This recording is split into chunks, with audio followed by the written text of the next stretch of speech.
Shalom, Bapak Ibu yang dikasihi Tuhan Yesus Kristus, jumpa lagi dengan saya, Stephen Matthew, dalam Renungan Harian GKI Kebonjati. Tema renungan kita pada hari ini adalah Dasar dan Bangunan. Ayat yang menjadi bahan perenungan kita diambil dari 1 Korintus 3 ayat 10 sampai 23. Demikian firman Tuhan. Dasar dan Bangunan.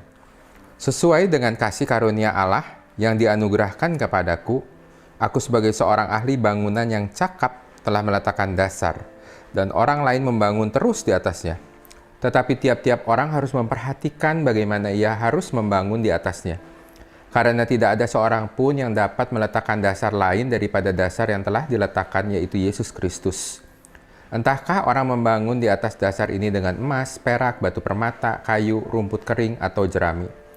Sekali kelak pekerjaan masing-masing orang akan nampak, karena hari Tuhan akan menyatakannya, sebab ia akan nampak dengan api, dan bagaimana pekerjaan masing-masing orang akan diuji oleh api itu. Jika pekerjaan yang dibangun seorang tahan uji, ia akan mendapat upah. Jika pekerjaannya terbakar, ia akan menderita kerugian, tetapi ia sendiri akan diselamatkan. Tetapi seperti dari dalam api. Tidak tahukah kamu bahwa kamu adalah bait Allah, dan bahwa roh Allah diam di dalam kamu? Jika ada orang yang membinasakan bait Allah, maka Allah akan membinasakan dia. Sebab bait Allah adalah kudus, dan bait Allah itu ialah kamu. Janganlah ada orang yang menipu dirinya sendiri. Jika ada di antara kamu yang menyangka dirinya berhikmat menurut dunia ini, biarlah ia menjadi bodoh supaya ia berhikmat. Karena hikmat dunia ini adalah kebodohan bagi Allah. Sebab ada tertulis, ia yang menangkap orang berhikmat dalam kecerdikannya.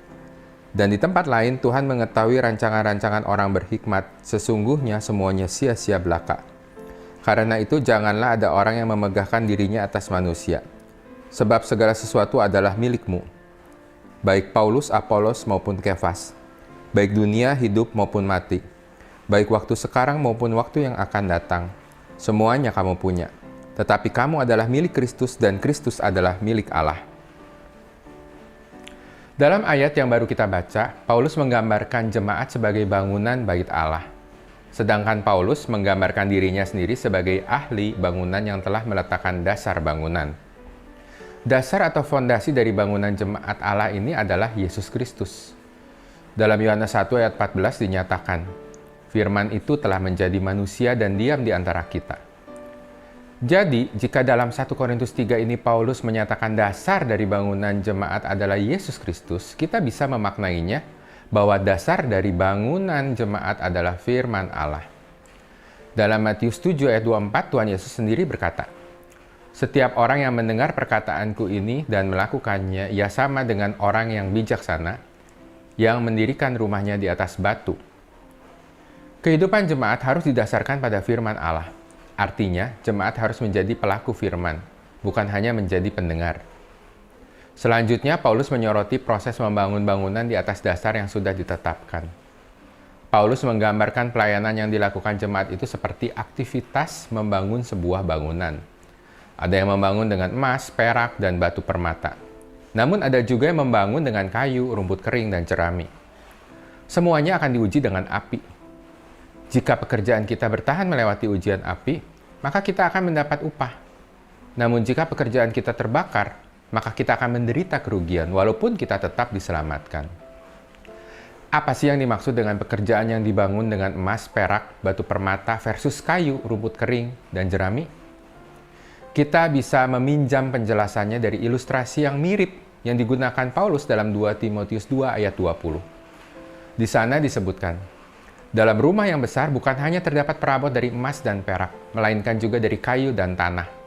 Yang pertama dipakai untuk maksud yang mulia, dan yang terakhir untuk maksud yang kurang mulia. Jika seorang menyucikan dirinya dari hal-hal yang jahat, ia akan menjadi perabot rumah untuk maksud yang mulia. Ia dikuduskan, dipandang layak untuk dipakai tuannya, dan disediakan untuk setiap pekerjaan yang mulia.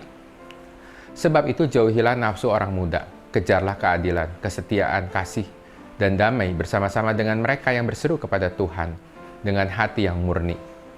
Hindarilah soal-soal yang dicari-cari, yang bodoh dan tidak layak. Engkau tahu bahwa soal-soal itu menimbulkan pertengkaran. Sedangkan seorang hamba Tuhan tidak boleh bertengkar, tetapi harus ramah terhadap semua orang. Ia harus cakap mengajar, sabar, dan dengan lemah lembut dapat menuntun orang yang suka melawan. Sebab mungkin Tuhan memberikan kesempatan kepada mereka untuk bertobat dan memimpin mereka sehingga mereka mengenal kebenaran. Dan dengan demikian mereka menjadi sadar kembali karena terlepas dari jerat iblis yang telah mengikat mereka pada kehendaknya. Dari 2 Timotius 2 ini sangat jelas jika seorang menyucikan diri dari hal jahat, berarti ia akan menjadi perabot rumah untuk maksud yang mulia.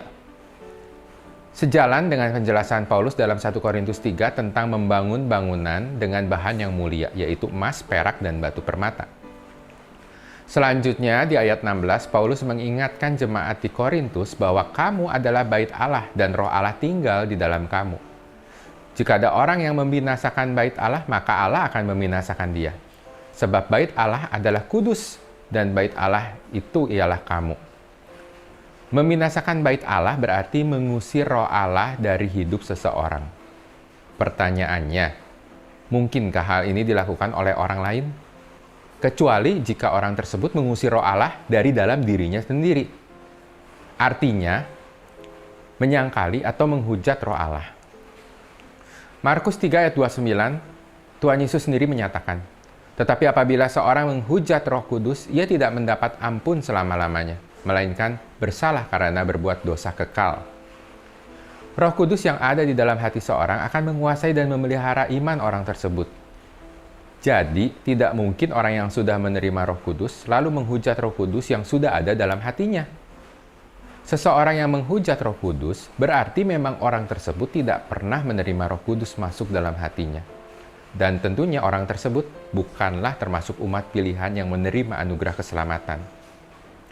Maka benarlah pernyataan Paulus di ayat 17 yang mengatakan, jika ada orang yang membinasakan bait Allah, maka Allah akan membinasakan dia. Di ayat 18, Paulus kembali memperjelas bagaimana seharusnya jemaat Korintus membangun hidup berjemaat. Jangan menyangka diri berhikmat menurut dunia ini, karena hikmat dunia adalah kebodohan bagi Allah. Jangan ada orang yang memegahkan dirinya atas manusia. Hal ini diungkapkan Paulus terkait perpecahan yang terjadi di jemaat Korintus terkait terbentuknya kubu-kubu jemaat yang fanatik pada pengajar-pengajar tertentu.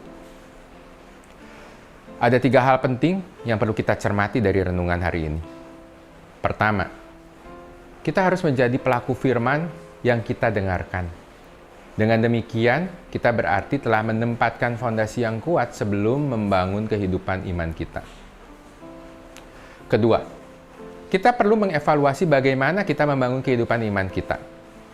Apakah kita membangunnya dengan kebajikan dan perilaku yang mulia seperti yang sudah kita baca dalam 2 Timotius 2? Menjauhi nafsu orang muda, mengejar keadilan, kesetiaan, kasih dan damai, menghindari soal-soal yang dicari-cari, yang bodoh dan tidak layak.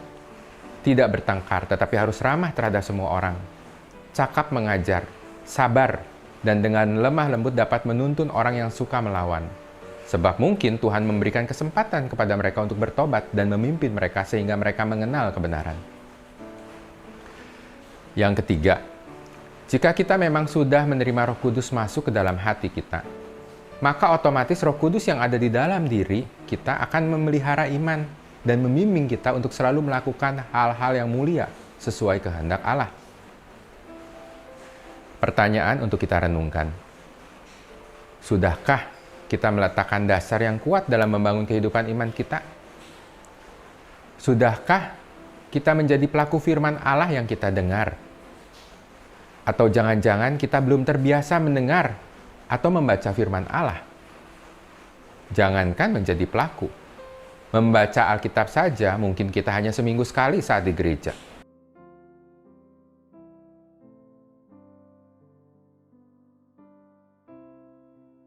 Sudahkah kita membangun hidup iman kita dengan bahan-bahan mulia yang tahan menghadapi ujian? Dalam kehidupan pelayanan di gereja atau di masyarakat, bisa saja kita aktif terlibat banyak kegiatan. Namun sudahkah kita menerapkan nilai-nilai kebajikan yang Allah mau? Atau jangan-jangan di gereja pun kita sering terlibat keributan dan perseteruan dengan sesama jemaat?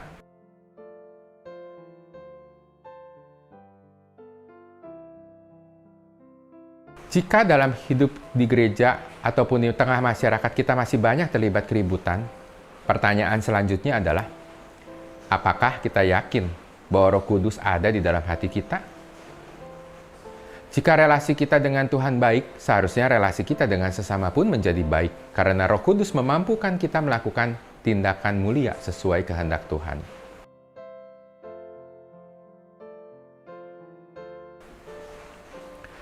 Seringkali kita merasa sudah menjadi orang Kristen, sudah dibaptis, sudah pelayanan di gereja puluhan tahun, sudah melakukan banyak hal untuk gereja dan masyarakat. Tapi Paulus mengingatkan kita, jangan ada orang yang menipu dirinya sendiri. Jika ada di antara kamu yang menyangka dirinya berhikmat menurut dunia ini, biarlah ia menjadi bodoh supaya ia berhikmat. Artinya, menjadi bodoh di hadapan Allah, merendahkan hati untuk mau mendengarkan apa yang menjadi kehendak Allah. Bukan sekedar melakukan apa yang menurut diri kita sendiri baik. Demikian renungan kita hari ini. Tuhan Yesus memberkati kita semua.